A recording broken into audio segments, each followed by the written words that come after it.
Nilinaw naman ng Department of Labor and Employment na may kapangyarihan ang mga pribadong kumpanya na magsuspinde ng pasok sa trabaho tuwing may bagyo, malakas na ulan at iba pang masamang panahon.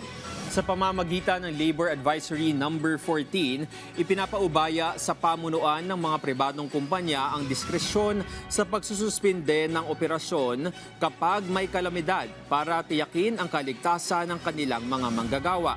Kasabay nito, naglabas din ang DOLE ng mga patakaran ukol sa sahod ng mga empleyado sa gitna ng matinding panahon, kung saan makatatanggap ito ng buong araw na sahod kapag pumasok ng hindi bababa sa 6 na oras.